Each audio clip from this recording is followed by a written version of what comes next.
Hey there YouTube, just a little disclaimer before we go on. In all of my reviews, whether they be of films or of toys or whatever, I attempt to maintain a certain level of equanimity and even-handedness, but in this one I can't promise it. In fact, what I can promise you is that it will be full of ranting, raving, cursing and general bile.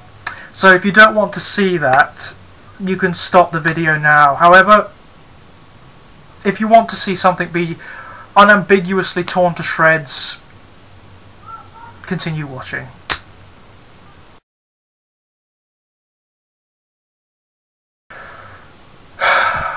The Da Vinci Code.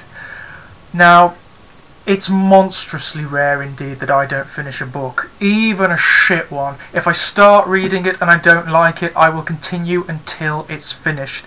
I even think that sometimes reading bad literature or seeing bad films or bad theatre or something can be actually quite useful. It can be useful because it allows you to determine what is a bad literature or cinema or theatre. It demonstrates to you what works and what doesn't and why. It allows you to have to gain a better grasp of what those elements are.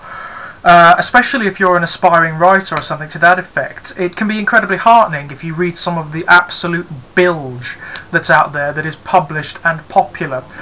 Dean Koontz, for example, is one of my absolute favourites in that regard. He's one of the worst authors I've ever come across, but sometimes it's fun just to pick up a Dean Koontz and flick through just to see how bad it actually gets.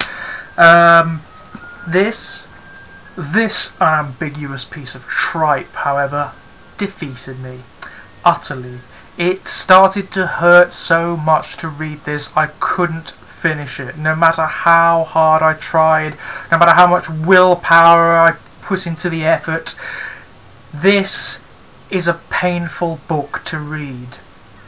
Now, for the time being, let's just ignore the book's wider implications, shall we? Let's ignore the fact that Dan Brown distorts history and actual facts to such a degree that you want to pick him up and shake him until he stops talking or moving or breathing.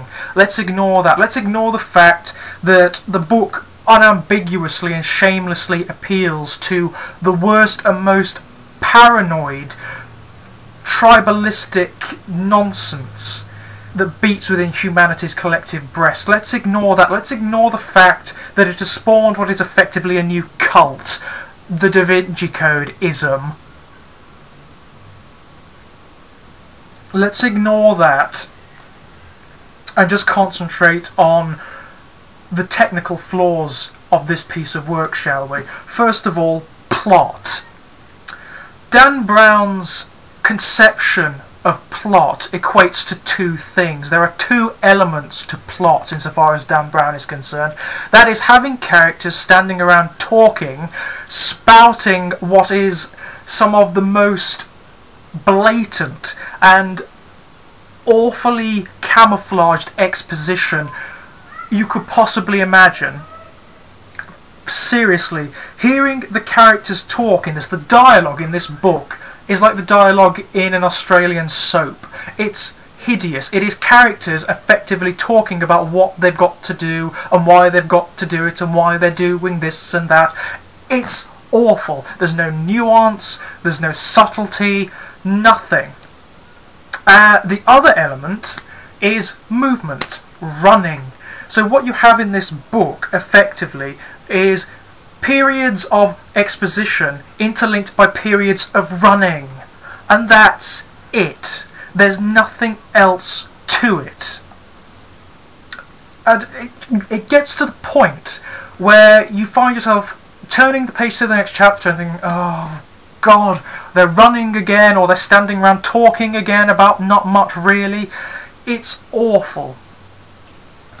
Second of all, characters. Dan Brown's characters are some of the very worst I've ever encountered in literature, and I'm including comic books in that. The way his characters are framed, for example, everything about them that he tells you flat out. There's no implication, there's no subtlety or dimension to their characters. It just tells you who they are, what they are, how they're feeling, and they announce it. They announce what they're feeling, what they're thinking in dialogue. Nothing is left up to the interpretation of the reader. Nothing is left to chance or to the reader's own intelligence. Dan Brown effectively spoon-feeds you everything about his characters. Hello, I'm Robert Langdon, world-renowned historian, cryptologist and linguist. And that's another thing. Each of the characters in Dan Brown's books are academics, but they're academics in the same way that scientists are scientists in Marvel Comics. You know, in the way that Peter Parker, because he's vaguely described as having some high school interest in science, it doesn't specify any particular branch of science, it's just science. He can do things in his bedroom with household goods that the scientists at CERN can't do. That's exactly how the academics in the Da Vinci Code function. Robert Langdon is an historian in the sense that he automatically knows everything about every single history there has ever been. He doesn't specialise in any particular area. Oh, no. He just automatically knows everything about history, all histories, regardless. And he can, as a result, interpret the most vague pieces of architecture, the symbolism, or in very vague pieces of art, etc., etc. He just automatically knows about this stuff because he's an historian.